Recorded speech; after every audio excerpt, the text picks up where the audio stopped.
What the church did is one of that is the only way that they could have done it, by correcting that this is not right. In my view. In your view. In my view. We know the church leaders have gone to, some church leaders have gone to the president before, and they have expressed the dissatisfaction of the people. So when you tell somebody in confidence and they do not amend, then it is time for you to call them out in public. So in my view, the church leaders did exactly what they were expected to do. Yes. And I had the former DP yesterday saying that church leaders knows what people want more than the government or more than anybody else, which is right. And you've just mentioned something here that they understand. These church leaders understands people more than the government, because they are with the people like every Sunday. So they act as they can represent people better, in a better way. So my question is it really worthy for people like Oscar Sudi, Boss Sholei, to attack? I think you heard what Boss Sholei say, that the church leaders are more close to the State House more than even them, the members of parliament. I don't know whether that one is right or wrong. You'll tell us that. She said that if there is a way that the government or the church can correct the government, the president, is by going to the State House. Yet we know very well that there are people who are at the State House, like preachers, pastors, who right now are in the government. Let's say, for instance, somebody like Bishop Margaret. Let me just mention, Bishop Margaret right now is in the government, serving as the chairperson of Nairobi Rivers. Correct. Yeah. So what if they go there and then things are turned down? Maybe the brown envelope talks, and then the story changes. Who will stand and protect Kenyans? Like, who will stand and protect believers who send the preachers to the government? Yeah. Okay. Now, you know, there's one thing I don't agree with people. Yeah. When they claim that church leaders are closer to the people than the government, I do not agree. Yeah. I understand governance, and I've worked with government. And I still continue working with the government when I have issues to work with the government. What I know is that the government is with the people every minute. The church leaders are with the people on prayer days. Prayer days, yeah. Do not be cheated by anybody that the church leaders know better about the people than the government. Because you go down all the way from Nyumba Kumi, go up to the president. Yeah, true. That is the track of the executive branch. Therefore, it is not that the president does not know what is happening with the people, but he's not doing anything about it. And if he is not aware, then he's having the wrong people in office. Who are misleading him. I don't agree with that because the president watches the news. The president drives around and sees how people are suffering. That's true. So if he's told that people are doing well, then he should be asking questions. You see, there is one misconception that the leader is misadvised. That is not true. Misadvised by who? A leader is supposed to have, first of all, a mind of his or her own. And he or she knows what she wants for the people he or she leads before anybody comes to advise. So, what is the position of the president on the suffering of Kenyans? We are seeing people are not able to go to school. People are not able to go to hospital. They are not being served. People are being brutalized by the police. Does the president need somebody to advise him on that? That it is not good? He doesn't. So as a leader, one should always give their requirement first. What do I want to see? What do I want to lead my people to? Correct. And then from there, the next thing is, what does the law say? And the third thing is, are you people doing what the law says? So whenever you want to take action, you should always go back to the law. And that is why we told the president some time back that there are three documents that he has that constitute the governance manual, the leadership and governance manual. That is the Constitution, which is the supreme law. Then there is the laws of Kenya, and then there is government policy. If we check his actions against those three documents or the leadership and governance manual, they fall short. He falls short of the requirements of the leadership manual. So I do not agree on the issue of that a leader has been misadvised. There may be some misadvice here and there, but not to the extent of how we are seeing things going. So when we come back to the government knows and should know what Kenyans are thinking more than the church. Now, the other point is the government has three arms. It has the judiciary. It has the executive. It has the parliament, the legislature. The legislature is Senate, Parliament, county assemblies. Yeah. And then it has the judiciary. All these arms of government, they listen to the people. They're not equal to the church. And they listen to the people on a daily and minute by minute basis. Yeah.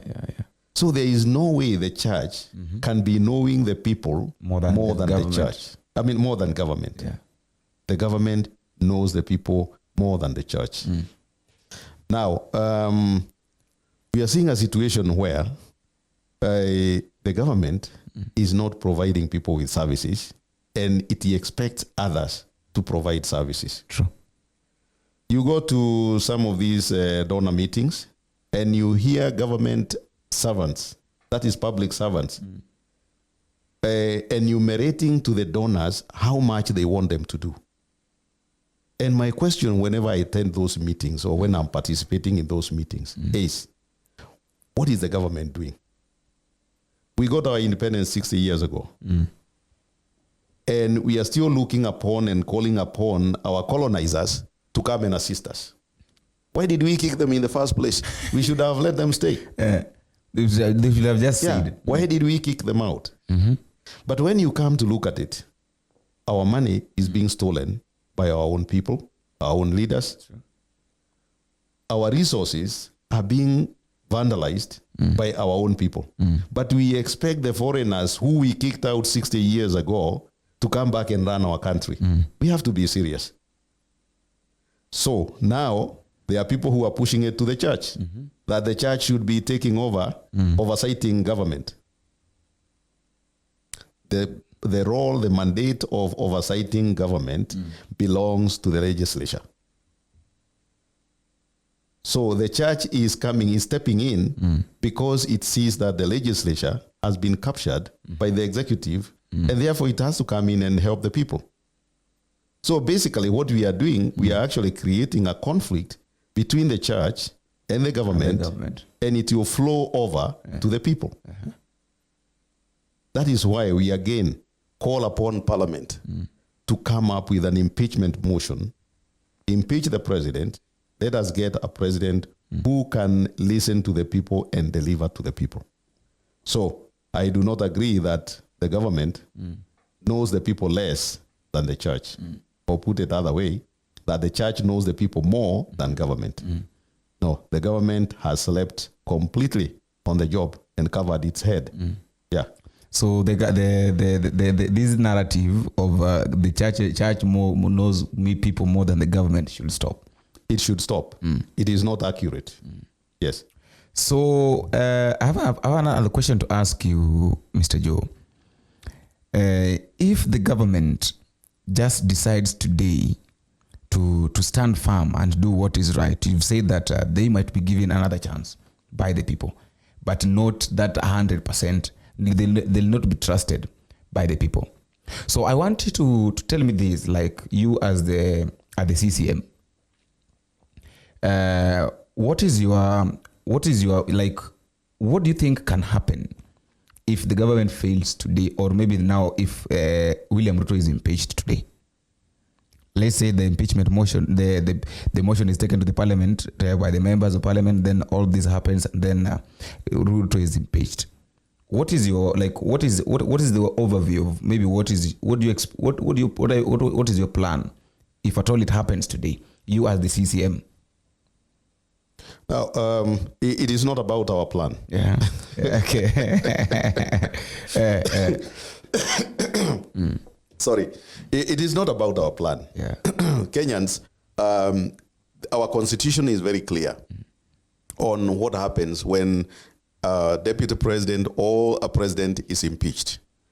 In the case of president being impeached, the constitution is clear that the deputy president becomes the president. And then the deputy president will appoint, the new president will appoint a deputy president. So there is no contention. Oh, yeah. And as a CCM, we have nothing to plan on that. That is the work of the executive, the legislature, and the judiciary. Yeah. And it is clearly written in the constitution. So that is our system of governance has taken care of that. So as CCM, we don't have any plans of what we will do if if the president is impeached. We will just wait for the system to run itself and give us a complete leadership. Just like the way it happened with the impeachment of the deputy president. The constitution was implemented. Never mind about the queries on the misses, which are said to be deliberate on the process. But you see, everything went on, and the deputy president was impeached, and he was replaced, and that was done. Now, maybe when you are asking me about the plan, probably you are looking at the fact that there is no IEBC. Yeah, exactly. Because right now, yeah, that is where I was driving at, because right now we know very well that we don't have IEBC. And I remember very well on 30th, that is June this year, there is a statement that was made by William Ruto that in 10 days, I'm going to sit down and make sure that we have IEBC. So the 10 days of William Ruto from June up to now are not yet over. Yes, we've seen a lot of things that has happened we are expecting the IEBC to participate in. Yes, we've not seen that. So now, okay, based on now the fact that you understand now my question. Yes, what is your take? I followed that discussion of the impeachment of the DP and the absence of the IEBC. And I go back to the constitution, and our constitution is very clear. An article 145 where it talks about the replacement of the president, the removal of the president and the deputy president. It's very clear that IEBC is not mentioned anywhere.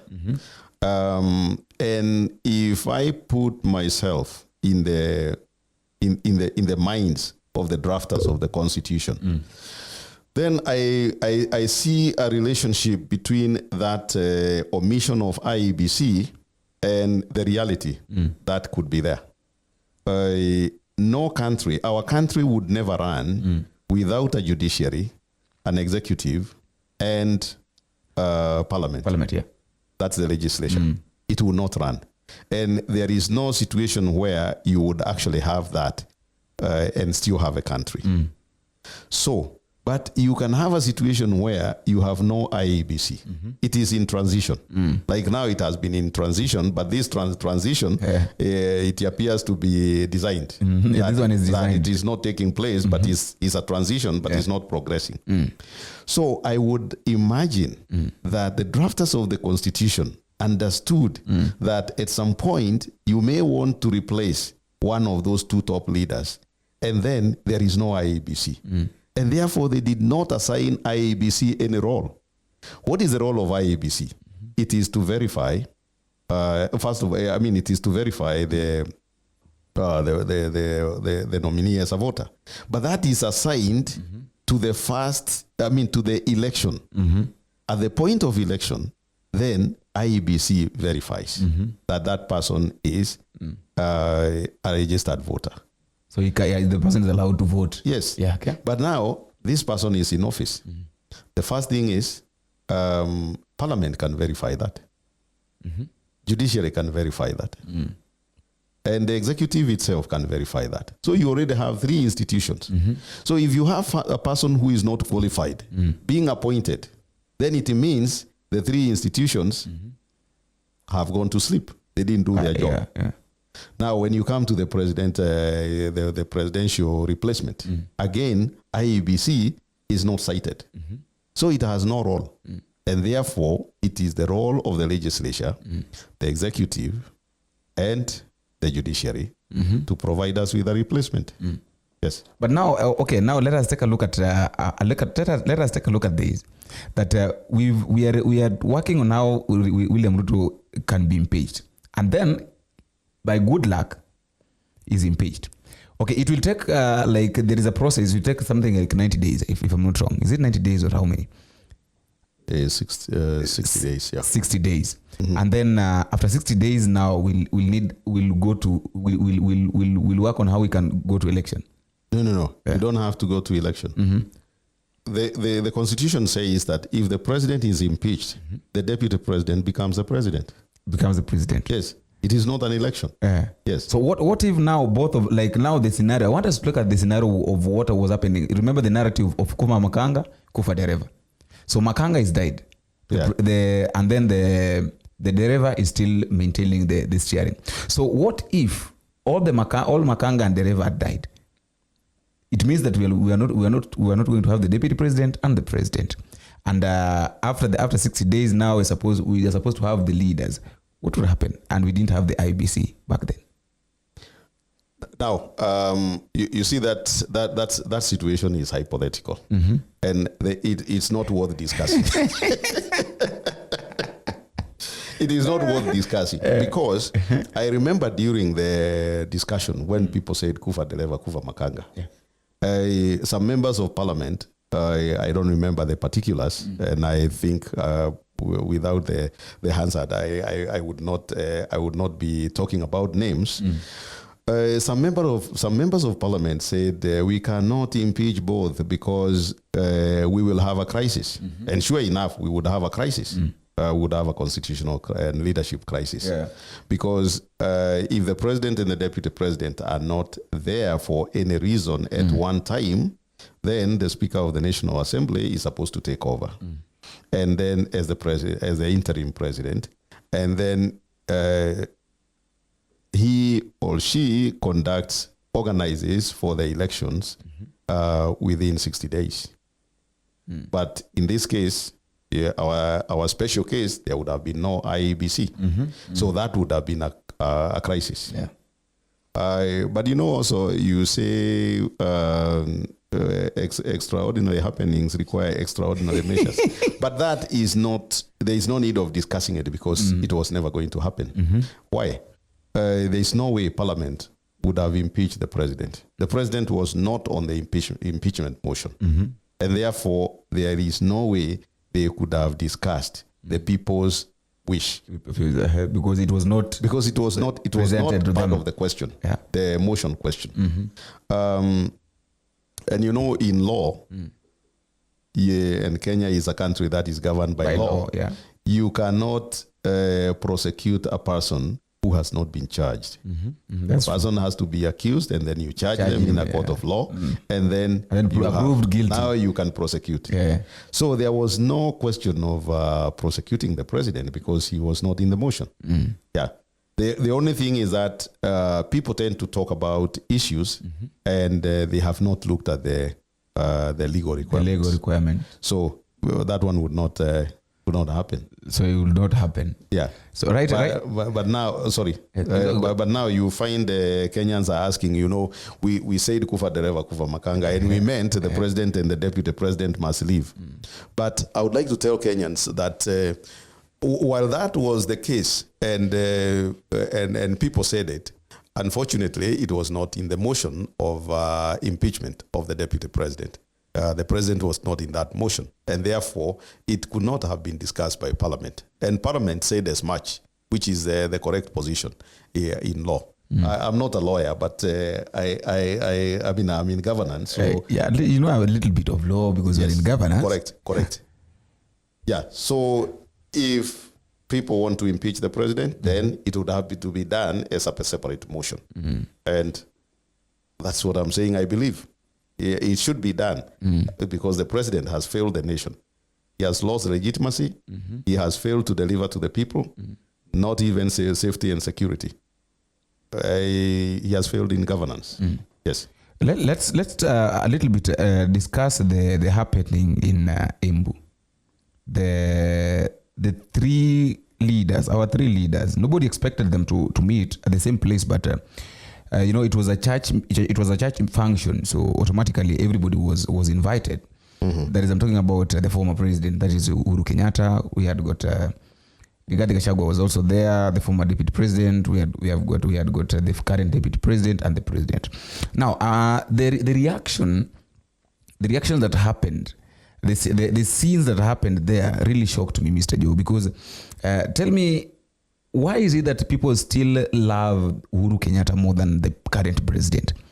Like, if you noticed it, the moment the former president was making his speeches, people were celebrating. The moment any moment he was announced or he was mentioned anywhere, people were celebrating. Unlike William Samoei Ruto, because you find that, and then at the end of the meeting, when the meeting was over, now people were leaving. I think Uhuru Kenyatta left first, because he said that he's tired, he fears noise nowadays. He's watching things on TV and listening to radio. So he walked fast. People followed him, and then the president was there with the deputy president in the middle, and then Gachagua last. So what happened? The scene that happened was that people followed Uhuru Kenyatta, and then started celebrating at Gachagua. Now leaving William Ruto together with Kindiki, without forgetting that Embu is one of the places of I think we can say that is one of the places of Kithure Kindiki. We can as well say, okay, yeah, it might have an impact though. Oh yeah, he's part of the mountain region where he comes from. Yeah, he's part of the mountain where he comes from. So what do you think? My question is, is Uhuru Kenyatta, which impact does he have? Like what spark did he build with the Kenyans that is making William Ruto failing to understand that this government or this country cannot be run the way I'm running it? I'll tell you something. Yeah. Leadership is strange. Leadership is strange. You will recall it is the same Kenyans who also shouted down Uhuru Kenyatta at some point, one in Makueni and a few others. Because they felt that Uhuru was not giving them the proper leadership. Yeah. And then you also recall that it is, William Ruto, when he was deputy president, he used to say, we will take the government and show them how to run a government. Now he took the government. Yeah. But he's unable to show us how to run a government. He's not telling us what he told us. He's unable to show us how to run a government. Maybe he's showing us in his own way. Now, if it hurts the people, it is not the right way. And one of them, as I've said many times, is failure of securing people and keeping them safe, even from our own security agents.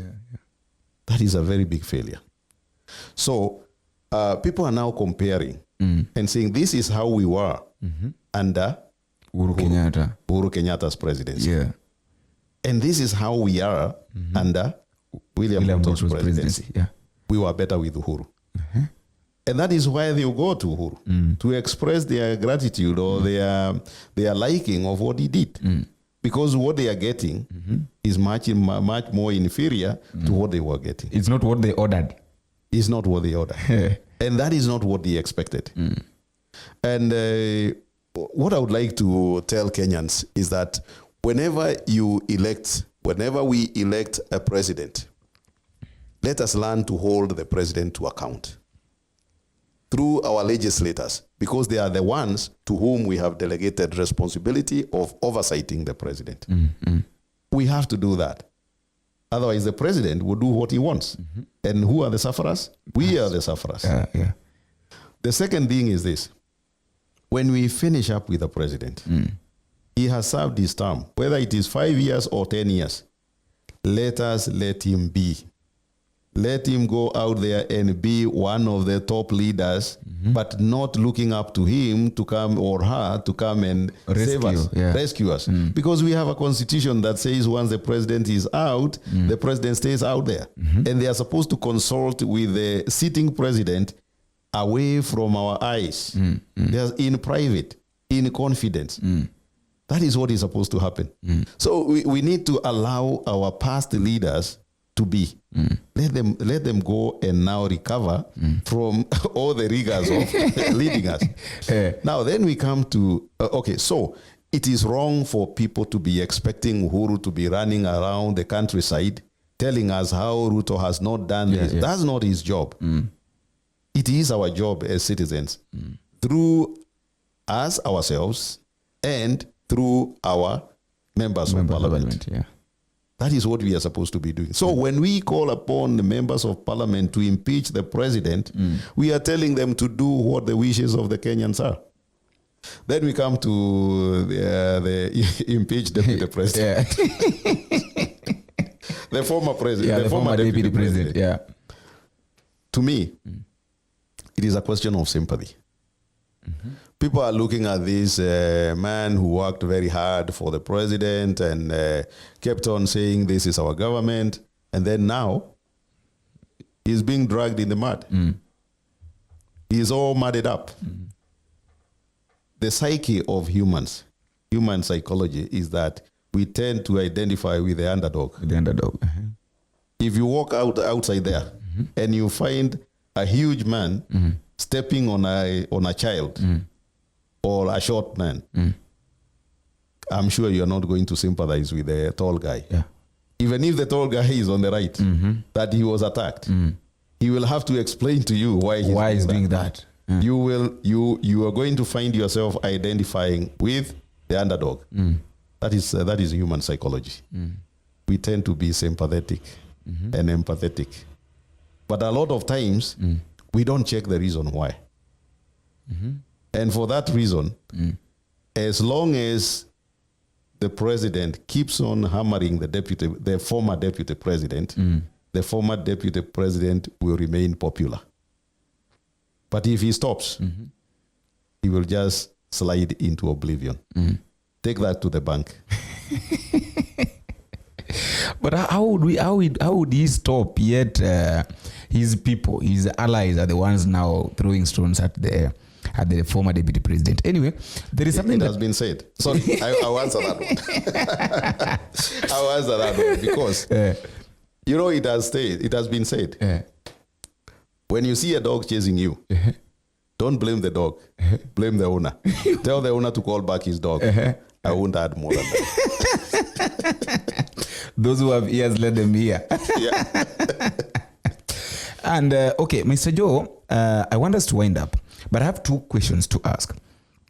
I have two questions to ask. The first one is one of the causes of failures of this regime, especially the failures now, the cause of now why people are calling now for the impeachment of William Samoei Ruto, the president, is that I think the way this man took the government, there are a lot of things that he did not consider. Number one, if he was a wise man, he would have gone to the former president and asked him that how are these things done? Like, you've been the president, despite the fact that I've been your deputy president, but you've been the president. You've been relating very well with the people. How have you been doing this so that I can also do this? Do you think this one is one of the things that is affecting the president? Because he did not do that. He just took power, just the way you said that. I will show them how government is run. Now he's showing us. Is this what we ordered? I don't want to talk about whether he went to see the president or not, because I have no information. And I never put propositions when I have no information on it. But I would say that looking at the way he took over, the acrimony that was there, it is unlikely that he would have found it feasible to do that. But then when you take over government, you should be knowing how to run government. And do you know that William Ruto is the longest actively serving politician in the Republic. All the way from the 1990s. Coming to 97 when he became, we start with the 1990s, 92, YK 92. Yeah, YK 92. Then coming all the way to 1997 when he became an MP and became an assistant minister. And from that time, he has never left the government inside decision making, let alone this one where he was a campaigner. But from 1997, he's never left the government. Yeah, he's been the government. So he's the longest serving active politician and top leader in this country. How then would he not be knowing how to run government? What was he doing for all those years? He's been an activist. So the point is, he needs to change his ways. It's as simple as that. Go back to the leadership and governance manual. The constitution, the laws of Kenya, government policies. Stick to them and lead the country. Full stop. There's nothing else. Only that. Yes. Now, this one is the last question now. This one, I want to ask this based on your professionalism. You are one of the veterinary surgeons.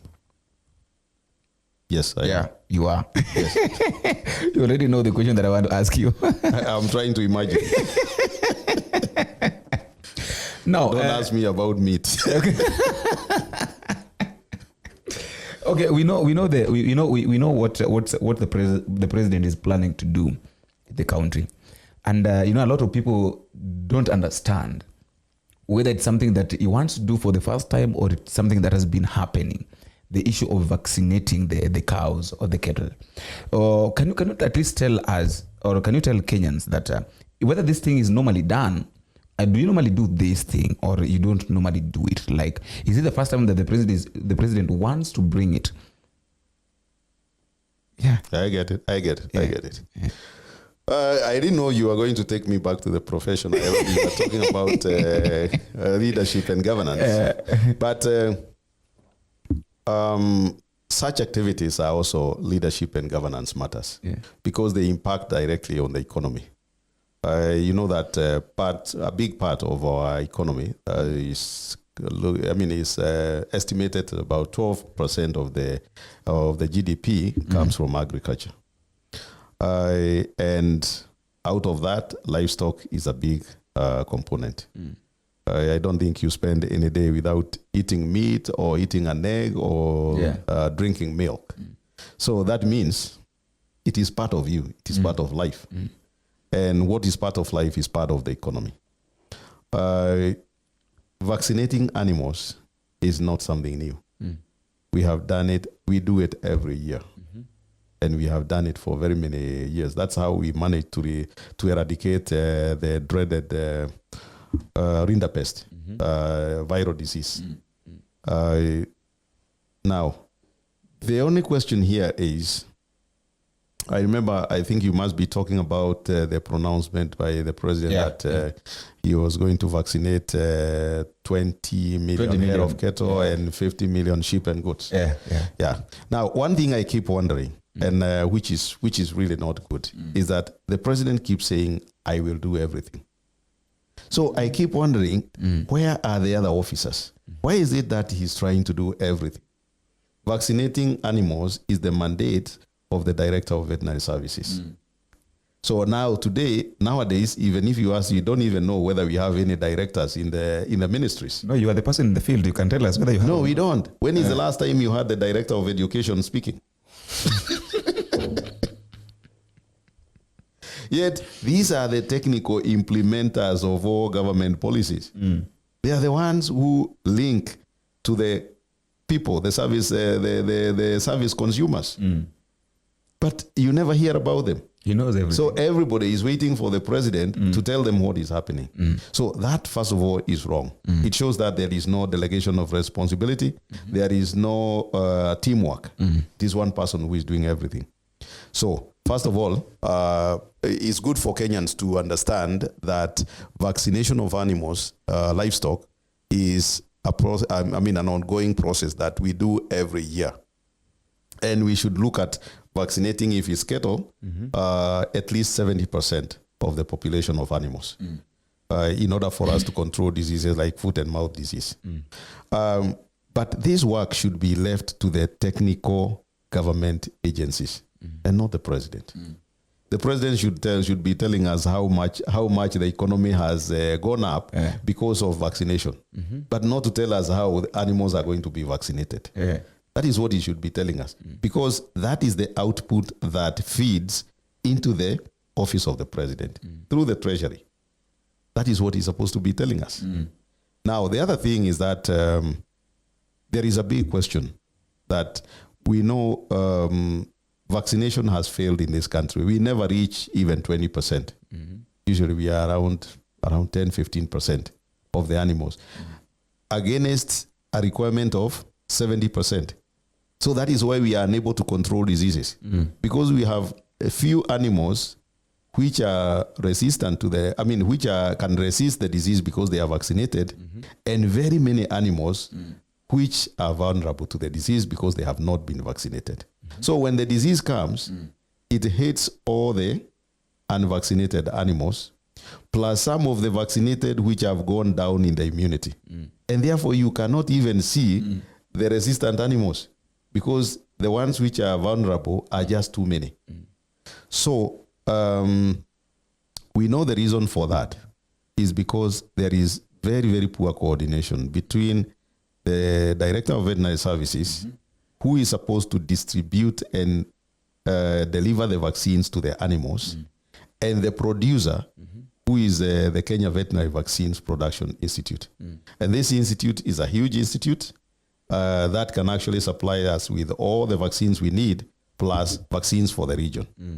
But because of that lack of cooperation, coordination, and collaboration in disease control, then the KVVAP produces vaccines, and the director does not utilize them, and they expire. And therefore KVVAP is almost getting broke because it keeps on producing, but the products are not being used. Okay.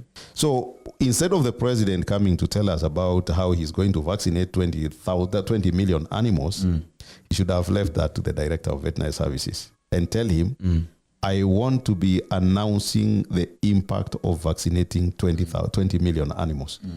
Then he would have come probably at the end of the year and tell us the budget, the government earning has gone up because 20 million animals were vaccinated, and they brought in this amount of revenue in terms of animal and meat sales. That would be working. So but now the final thing that is making people a little bit worried about this pronouncement is a few weeks ago, there was another announcement that the Bill and Melinda Gates Foundation is going to be vaccinating animals. So people are asking, is it our government which is vaccinating, or is it Bill and Melinda Gates? And what is Bill and Melinda Gates doing with our animals? Those are the questions that are out there. And that is work for the Director of Veterinary Services to deal with, not the president. Not the president. Yes. So in other words, Mr. Joe is trying to say that the issues that we have in this country are caused by the bad governance that are being led by our president himself, together with his colleagues. And until that one is fixed, we'll still have very many problems in this country.